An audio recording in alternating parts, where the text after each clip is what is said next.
demora solo hora y media. Hay muchas sillas vacías a bordo. Un grupo de 21 pasajeros nunca apareció para abordar el vuelo. Peter Hogenkamp, empresario de Internet, regresa de un viaje de negocios a Alemania con su compañera Jacqueline Badran.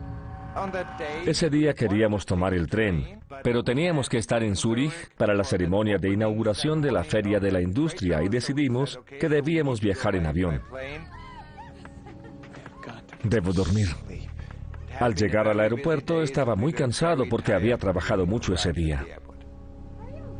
Entre los pasajeros está la banda femenina Passion Fruit, la respuesta alemana a las Spice Girls. Van a su última presentación en una gira de conciertos. Molesto vi que las Passion Fruit venían hacia nosotros y se sentaban en la fila de adelante. Lo que faltaba. El vuelo 3597 es un avión comercial Avro 146, un jet inglés popular entre las aerolíneas regionales como Crossair. El capitán Hans Ulrich Lutz está al mando. Trabaja con la aerolínea desde hace más de 22 años como piloto e instructor. Infórmame de la pista y las condiciones. Cielo nublado con nevada ligera. El primer oficial Stefan Lohrer es nuevo en la aerolínea. Tiene licencia de piloto desde hace solo año y medio. Crossair lo contrató recién graduado de la escuela de aviación.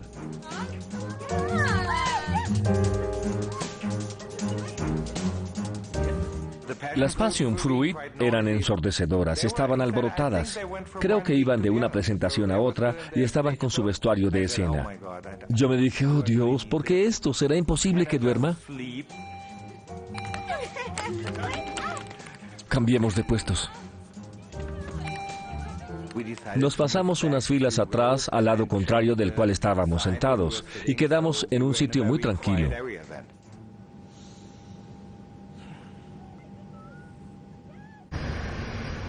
Crossair 3597, nivel de vuelo 160. El vuelo está ligeramente retrasado. Debe aterrizar en Zúrich en menos de media hora. Según el informe, usaremos la pista 14. ¿Qué aproximación? ILS. Bien. Un ILS o aproximación por sistema de aterrizaje por instrumentos significa que los pilotos serán guiados hasta la pista por señales de radio desde el aeropuerto. Altitud de decisión 488 metros. Avísame cuando estemos en 30 sobre mínimos. Sí, entendido. Lo haré. Las sofisticadas computadoras del avión harán la mayor parte del trabajo de aproximación. En el aeropuerto de Zúrich, el tiempo empeora. Está nevando y la visibilidad disminuye. Viraje izquierdo hacia 150. En la torre, los controladores inician su rutina nocturna. Un supervisor transmite un mensaje informándoles a las tripulaciones que la pista 14 está fuera de servicio debido a una polémica ley. Los aviones que aterrizan por la pista 14 deben volar sobre Alemania en su aproximación, pero la gente en Alemania se queja del ruido desde hace mucho tiempo. Debido al problema político, los aviones tenían que volar sobre Suiza en su descenso final hacia el aeropuerto de Zúrich, por razones del ruido.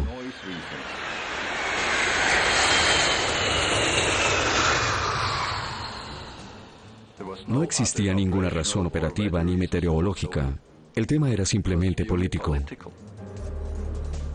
Suiza aceptó el cierre de la pista 14 después de las 10 de la noche para mantener los aviones que aterrizaban fuera del espacio aéreo alemán y usar la pista 28.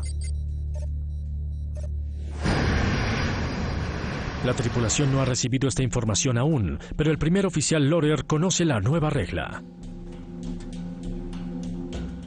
Pregunto si todavía es la pista 14. Ya casi son las 10.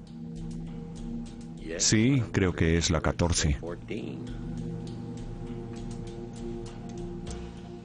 Crossair 3597. Por favor, confirme que la aproximación en uso es ILS 14.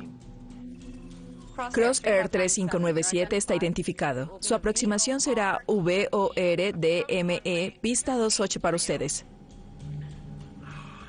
Por Dios, ¿qué más pasará? Bien, perfecto. A diferencia de la pista 14, con su sofisticado sistema de aterrizaje por instrumentos, la pista 28 no está equipada para aterrizajes ILS.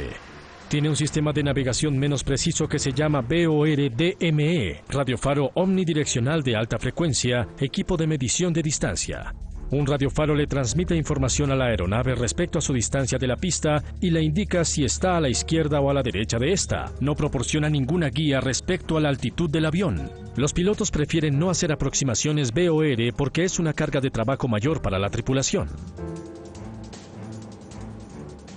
El piloto siempre prefiere una aproximación ILS porque recibe guía en relación con la inclinación de aproximación y además puede usar su piloto automático para que lo guíe literalmente en tierra hasta la pista.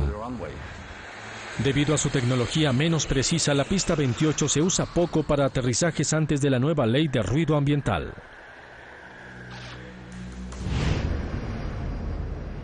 Nos preparamos para la pista 28. Será la carta de navegación 13-2. Ahora el capitán Lutz abandona la aproximación ILS que estaba programando y prepara a su primer oficial para la nueva aproximación no precisa. ¿Conoces la aproximación a la pista 28? Sí, la he realizado varias veces. La tripulación repasa cada detalle de su aproximación al aeropuerto de Zúrich.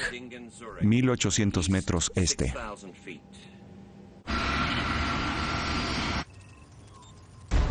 Faltan pocos aviones para aterrizar esta noche, 3597. incluyendo el vuelo 3597 y otros 2 vuelos de la Crosair. Cuando las aeronaves se acercan a la pista, los controladores deben mantenerlas separadas. Reduzca velocidad a 180 o menos. Velocidad 180 o menos. El capitán Lutz hace el viraje final para alinear su jet con la pista. 160 nudos. El mal tiempo rodea a la ciudad de Zúrich. En el aeropuerto, el penúltimo vuelo de Crosair aterriza por la pista 28. Solo falta el vuelo 3597 por aterrizar, y el supervisor decide irse a casa temprano. La controladora que maneja la aeronave es la única persona que queda en la torre. Crosair 3597, siga con reducción de velocidad. Aquí Crosair 3891. Ella recibe un informe del avión que acaba de aterrizar. La aproximación a la pista 28 estaba en el límite. Solo la vimos a 2 kilómetros. Pero el capitán Lutz conoce bien el aeropuerto de Zúrich. Sigue hacia la pista. Tren de aterrizaje. El avión inicia la etapa final de su aproximación. Prepárense para aterrizar.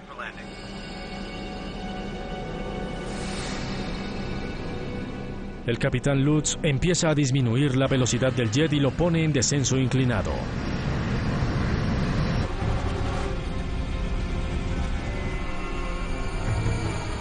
Revisado 9 kilómetros. Sí. Alerones 3-3. Alerones listos. Chequeo final. 3 verdes confirmados. Chequeados. 116 nudos. El descenso se hace aún más inclinado. Alerones extendidos. Chequeados. El vuelo 3597 está a unos 3 minutos de la pista.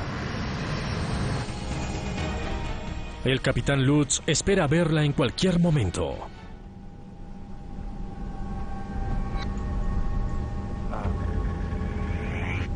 $30 metros por encima. ¿Hay contacto con la torre? Sí.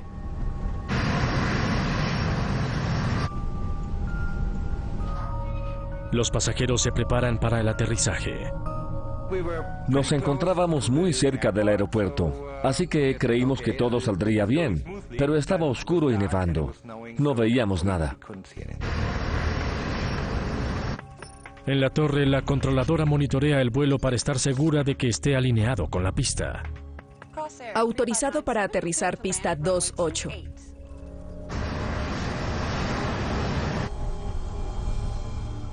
Dos cuatro mínimo. 2-4. El vuelo llegó a la altura de decisión, 732 metros sobre el nivel del mar, 305 metros sobre el suelo cerca de Zúrich. La altura de decisión es la altura mínima a la cual se puede descender antes de decidir si se ve la pista, y se sigue con la aproximación visualmente, o si se toma la decisión de dar la vuelta. Contacto con la torre, adelante.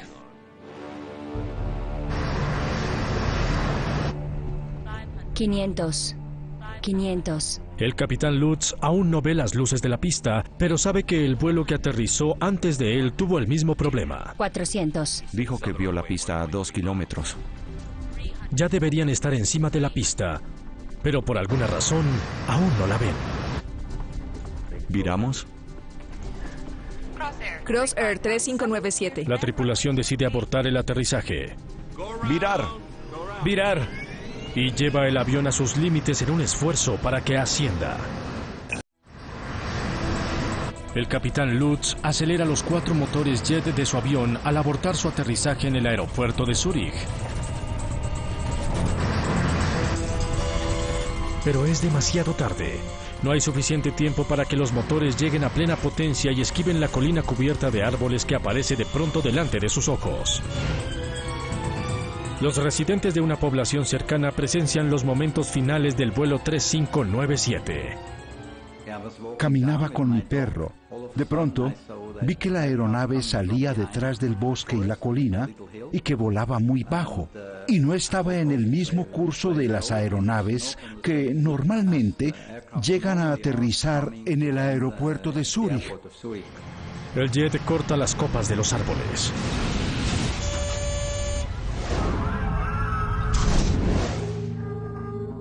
De pronto se sacudió con mucha fuerza. ¿Qué ocurría? ¿Qué pasaba?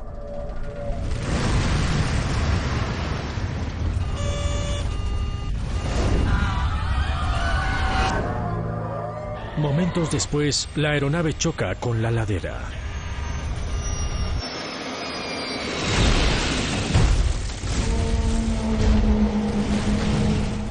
Crossair 3597, aquí la torre de Zúrich, ¿me copia? Crossair 3597, aquí la torre de Zúrich, ¿me copia? De pronto, todo el cielo al oeste se puso color naranja. Hubo como un incendio, como una explosión. El impacto destroza la aeronave. Las alas se desprendieron y el combustible está en ellas, así que las llamas entraron como una ráfaga dentro del avión.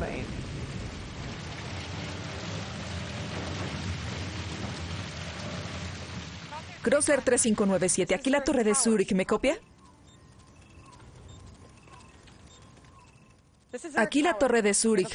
Tenemos una posible emergencia en el sector este de aproximación.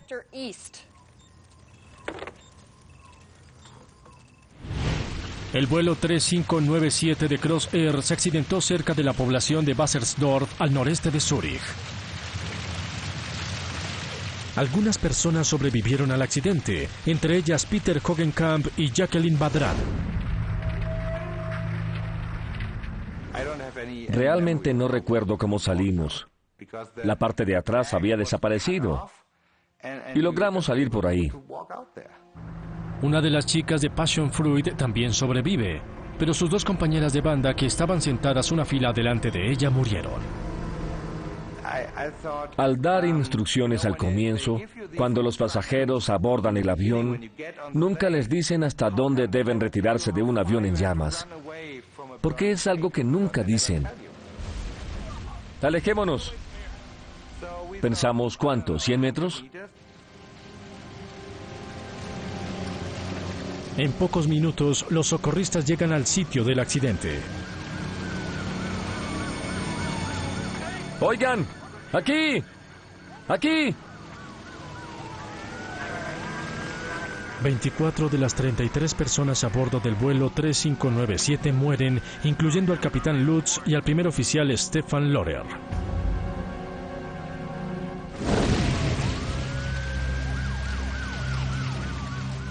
Daniel Connect, investigador de la Agencia de Investigación de Accidentes Aéreos de Suiza, llega a la escena.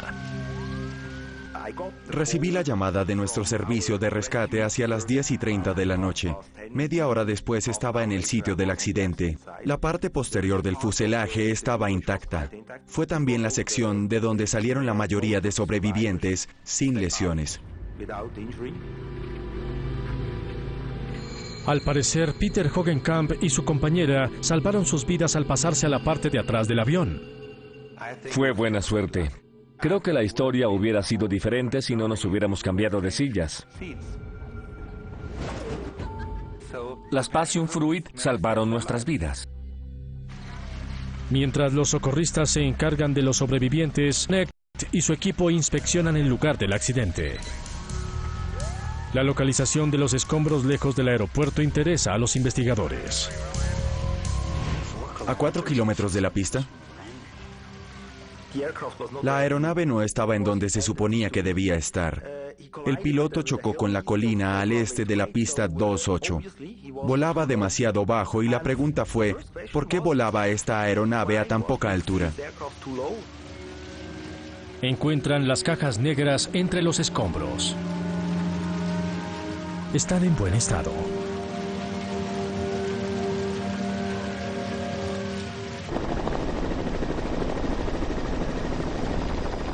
Los investigadores son conscientes de que este es el peor desastre de aviación en territorio suizo en más de una década. Están bajo presión y deben encontrar respuestas rápidamente. Mientras en el lugar del accidente siguen trabajando, establecen un centro de comando cerca. Jan Overney dirige la agencia de investigación suiza. Se encarga del caso de la Cross Air. El público estaba muy ansioso respecto a este accidente. Los medios planteaban muchos interrogantes y nosotros abrimos una investigación muy minuciosa.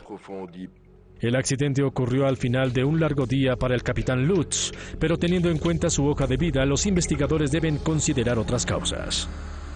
Sabíamos que el capitán tenía mucha experiencia. Tenía unas 17,000 horas de vuelo en su carrera. Instructor de vuelo, perito de vuelo, más de 20 años con la compañía. Envían las cajas negras a un laboratorio en París para extraer la información. Al mismo tiempo, los investigadores empiezan a recuperar fragmentos de escombros en el lugar del accidente.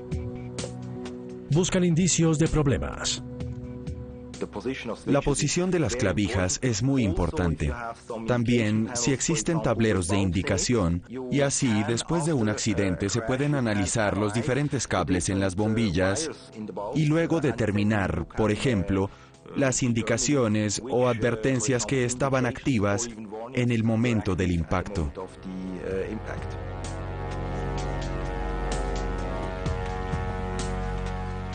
Un investigador encuentra una interesante pieza entre los escombros. Los indicadores de aceite proporcionan información relacionada con el flujo de aceite a los 4 motores turbofan del avión. Curiosamente, uno de estos está invertido.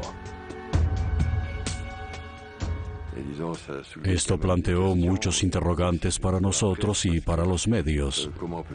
Todos querían saber cómo se podía volar un avión con un instrumento instalado invertido. No era importante. Se podía leer aunque estuviera invertido. Pero si este problema obvio nunca se corrigió, ¿cuántos desperfectos más podría tener el avión? Evidentemente había demasiados problemas. Nosotros investigamos la forma en que la compañía hacía el mantenimiento de los aviones. Mientras se lleva a cabo esta evaluación, los investigadores estudian los motores del avión para determinar si estaban en funcionamiento en el momento del impacto. La tierra, las ramas de los árboles y otros escombros incrustados dentro de los motores sugieren que así fue. Los revisamos visualmente y vimos que los 4 motores giraban en el momento del accidente. Las autoridades deben estar seguras. Tendrán que confrontar la información con los datos de las cajas negras. Mientras tanto, la localización del accidente sugiere que algo trágicamente pudo inducir la tripulación a error en su descenso hacia el aeropuerto de Zúrich. Connect se concentra en las cartas de navegación que usaron para programar su aproximación. ¿El problema es con la aproximación? ¿Es con la aeronave? Este tipo de pregunta era dominante cuando iniciamos la investigación. ¿Conoces la aproximación a la pista 28? Sí, la conozco. La carta de aproximación les proporciona a los pilotos las instrucciones para llegar a la pista, detalles en relación con las frecuencias de radio, las altitudes y la velocidad para las diferentes etapas del aterrizaje. Cuando los investigadores estudian una carta de aproximación igual a la que usó la tripulación, hacen un descubrimiento aterrador. La carta no muestra la colina contra la cual chocó el avión. Una carta de aproximación es un elemento muy importante porque una indicación incorrecta en dicha carta podría inducir la tripulación a error y fácilmente llevarla a proceder equivocadamente. Infórmame de la pista y las condiciones. Cielo nublado con nevada ligera. Una carta defectuosa indudablemente sería un peligro para la tripulación que desconociera el aeropuerto de Zúrich, pero Lutz había aterrizado y despegado de Zúrich innumerables veces. Tanto él como su primer oficial tenían su base en la ciudad. El comandante volaba desde el aeropuerto de Zúrich hacía 15 a 20 años. Estaba muy acostumbrado a este aeropuerto. Los investigadores concluyen que la carta de aproximación, aunque defectuosa, podría poner en aprietos a algunas tripulaciones, pero no a esta. Finalmente llegan noticias concluyentes. La información de los motores extraída de la caja negra confirma las observaciones hechas en el lugar del accidente. Vimos fácilmente que el funcionamiento de los motores era normal. Se elimina de la lista otra causa potencial del accidente, falla mecánica. Los investigadores consideran ahora una posibilidad diferente. Cubría la posición oeste la noche del accidente. ¿Pudo el control de tráfico aéreo de alguna manera guiar incorrectamente el avión? Los investigadores estudian los registros de la noche del accidente y hacen un desconcertante hallazgo. La torre de control del aeropuerto de Zúrich no tenía el suficiente personal en el momento del accidente. Se fue antes. El supervisor de la torre se fue a casa temprano y dejó a una controladora sola para guiar al vuelo 3597 en su aterrizaje. Ella era relativamente joven y la verdad no tenía mucha experiencia. Los investigadores ahora estudian las transcripciones de las conversaciones entre el control de tráfico aéreo y la tripulación de vuelo en busca de algún posible error de la controladora. Crossair 3597 está identificado. Crossair 3597. 3180. Pista 28, Crossair 3597. Aproximación Zúrich. Aterrizaje autorizado. No hay indicación de que la controladora le diera instrucciones equivocadas a la tripulación, pero sí encuentran una llamada por radio del piloto del vuelo de Crossair que aterrizó minutos antes. Torre de Zúrich, aquí Crossair 3891. La aproximación a la pista 28 estaba en el límite, solo la vimos a 2 kilómetros. El piloto advirtió de las malas condiciones en la aproximación a la pista 28. Ella tuvo opciones. Se preguntan por qué la controladora no cerró la pista. Debido a la mala visibilidad, hubiera podido volver a abrir la pista 14, no obstante la ley de ruido ambiental. Esto les hubiera permitido a las tripulaciones hacer una aproximación por instrumentos, pero no lo hizo. Gracias, Crossair 3891. Buena noche. No obstante, el dilema político hubiera sido más fácil hacer una aproximación ILS con estas condiciones meteorológicas. Se sospecha que sin la presencia de su supervisor y debido a su falta de experiencia, la controladora no se atrevió a tomar esta importante decisión. Es evidente que para tomar la decisión de impedir una aproximación por la pista 28 y trasladarla a la pista 14, se necesitaba mucha seguridad, mucho valor. No obstante, el capitán Lutz también oyó la misma advertencia. La pista 28 estaba en el límite, solo la vimos a 2 kilómetros. Tren de aterrizaje. Siguió adelante con el aterrizaje no obstante la advertencia. Los investigadores ahora eximen a la controladora de toda responsabilidad. El piloto siempre puede negarse, puede rechazar la aproximación. Si cree que el aterrizaje tal vez no sea posible, es libre de rechazar una autorización de aproximación y pedir una diferente. Jean Aubernay no entiende por qué el capitán Lutz no hizo exactamente eso. Ha debido saber que no estaba obligado a hacer una aproximación sin precisión en condiciones meteorológicas adversas.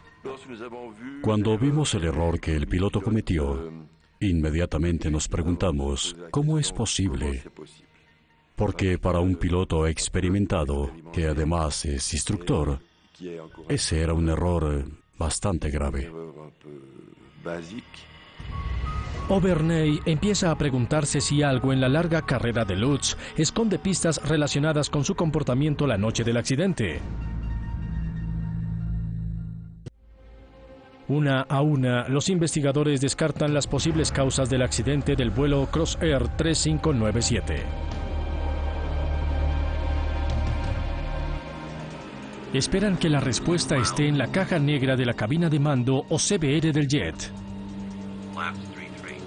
Después de esperar muchos días la llegada de su información de Francia, ahora la examinan cuidadosamente, en busca de cualquier indicio que pudiera explicar por qué el avión volaba tan cerca de tierra, tan lejos del aeropuerto.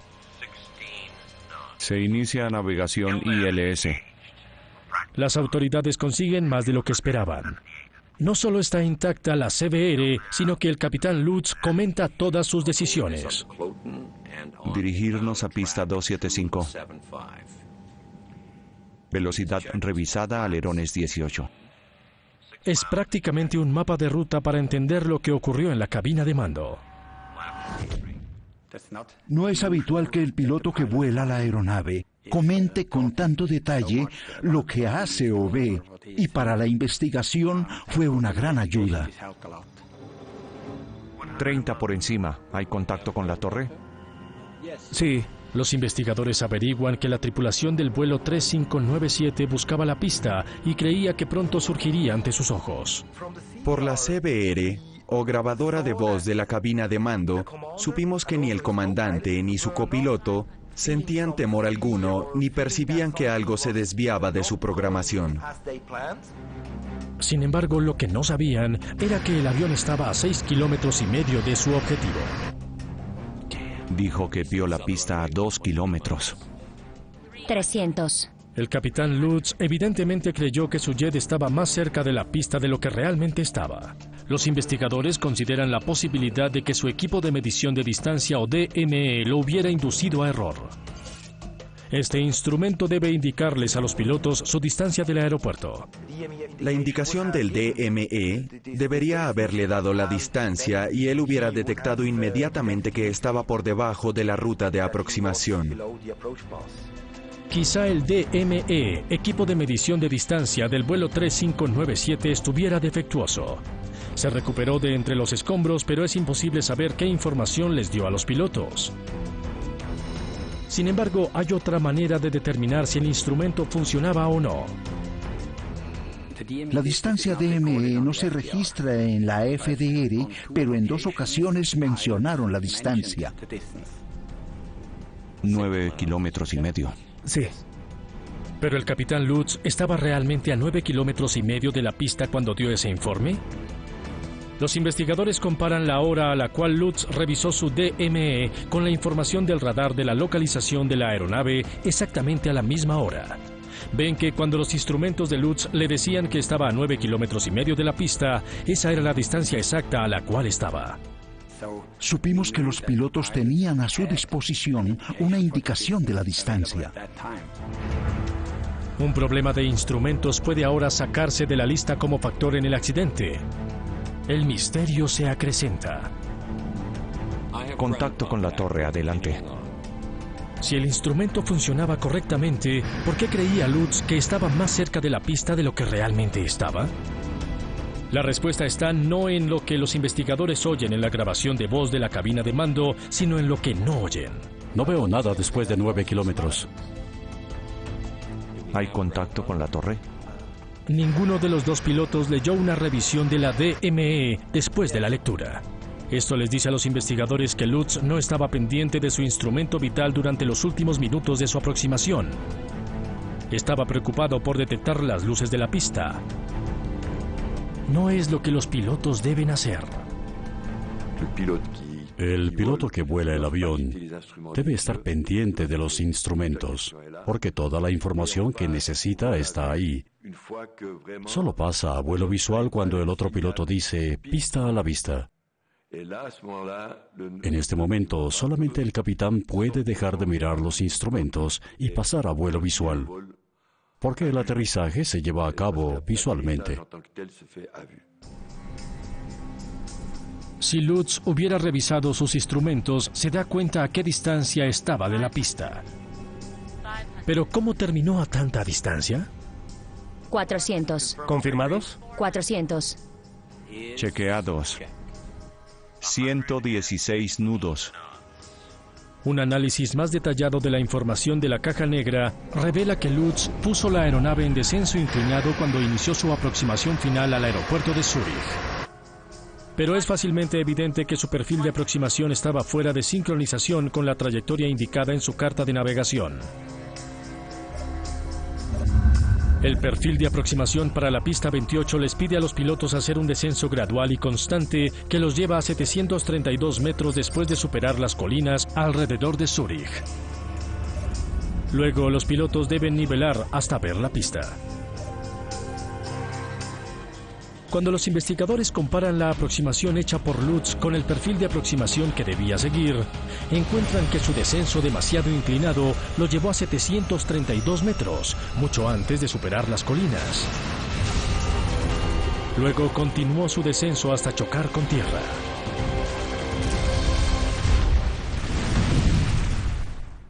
Empieza a parecer que Lutz violó una de las reglas cardinales de la aviación. Las aeronaves que hacen aproximaciones sin precisión deben nivelar a una altitud de descenso mínima o altura segura hasta que tengan la pista a la vista.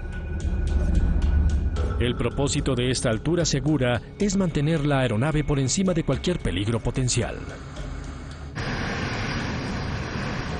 En realidad es un error básico. Todos los pilotos están entrenados para respetar estos mínimos, no solamente con aproximaciones VOR, DME, sino también con ILS.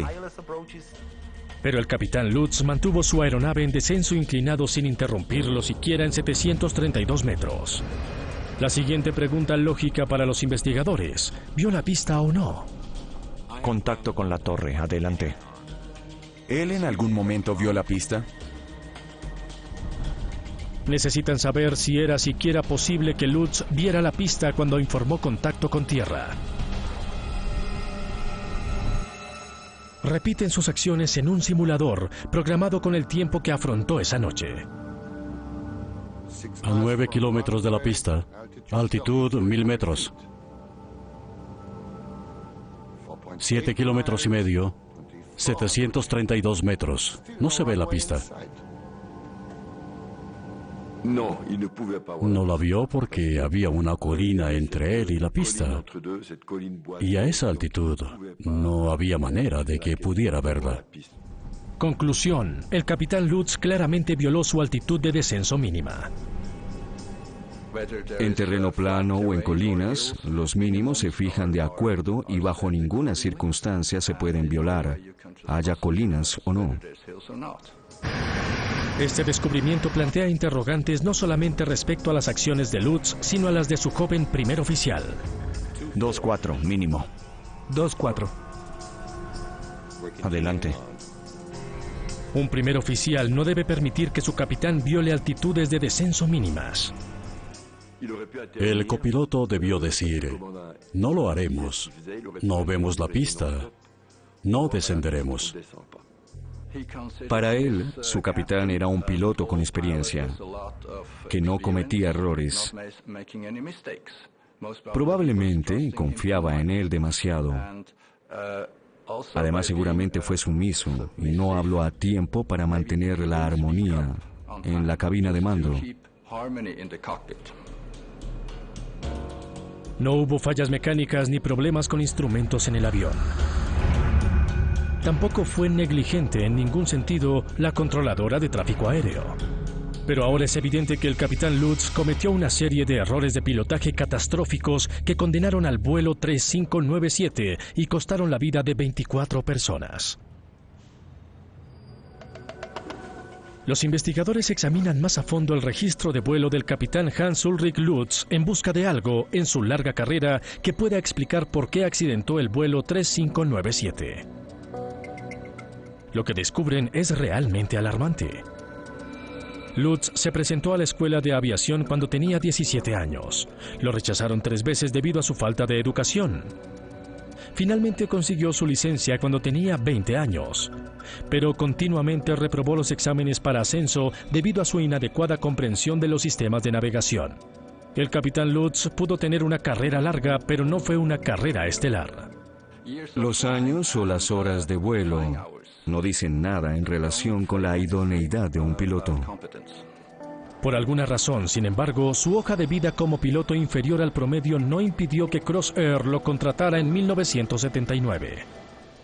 Su carrera estaba opacada por varios incidentes y varios exámenes reprobados. Tenía limitaciones, y lo que es difícil de entender para mí es que estaban identificados y se tomó la decisión de permitirle que siguiera volando. Y personalmente, eso me parece un grave error. Las habilidades limitadas del capitán Lutz continuaron en su nuevo trabajo.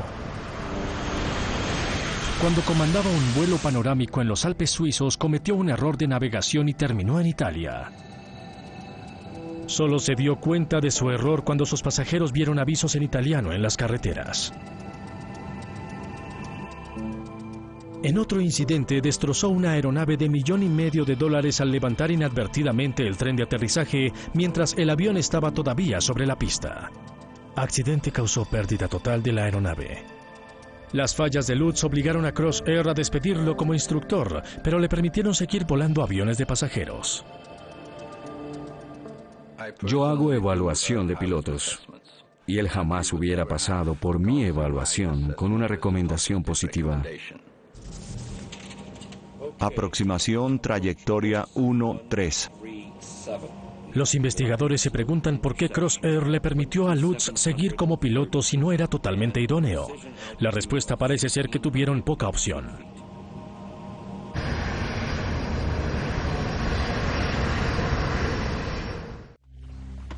La primera mirada de los investigadores a los problemas internos de Crossair ocurrió después de que encontraron el medidor de aceite invertido en el sitio del accidente. Investigamos si los empleados recibieron un entrenamiento adecuado, si cumplían los requisitos exigidos para este tipo de trabajo. No hallaron problemas de mantenimiento importantes, pero una mirada minuciosa a las prácticas de contratación de la Crossair explica por qué se le permitió al capitán Lutz seguir volando. La aerolínea creció demasiado rápido en los años 80 y 90. La compañía se expandió muy rápidamente. Y con ese éxito, es evidente que el personal debe aumentar al mismo ritmo. Los empleados de oficina, los mecánicos, son una cosa, pero con los pilotos es diferente. Hay que salir a buscarlos. En ese tiempo necesitaban pilotos con urgencia, y de alguna manera no se tomó la decisión de suspenderlo por su desempeño discutible durante su carrera. Las consecuencias de las fallas del capitán Lutz se vieron el 24 de noviembre de 2001. ¿Viramos? ¡Virar! 24 personas pagaron con su vida.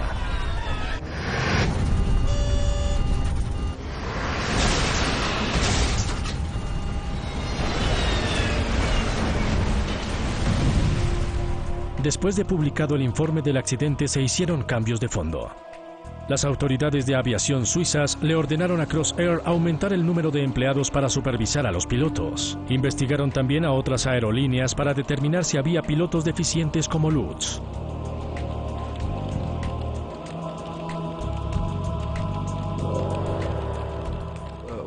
Una cosa puedo asegurar: el proceso de selección mejoró y desde luego la conciencia del desempeño de las personas durante su carrera aumentó considerablemente. Crossair dejó de existir en 2002. Se fusionó con la aerolínea nacional suiza Swissair. Cuando Crossair se unió a la aerolínea Swissair, adoptó el proceso de selección previo. Hoy, 9 años después, puedo decir que la seguridad ha mejorado considerablemente, como también la calidad de los pilotos que las compañías como Swissair contratan.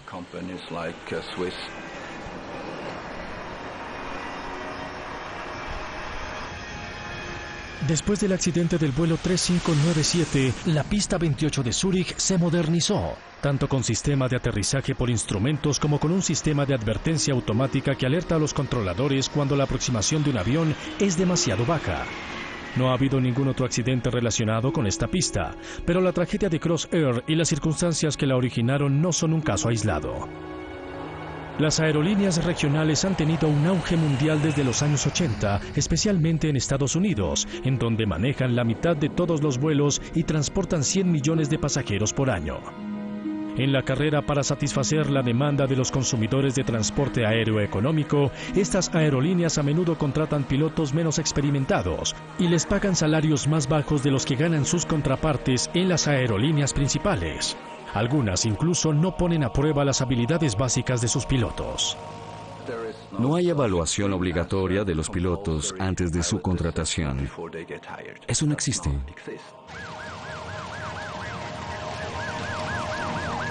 En febrero de 2009, uno de los aviones de Colgan Air se accidentó en Buffalo, Nueva York.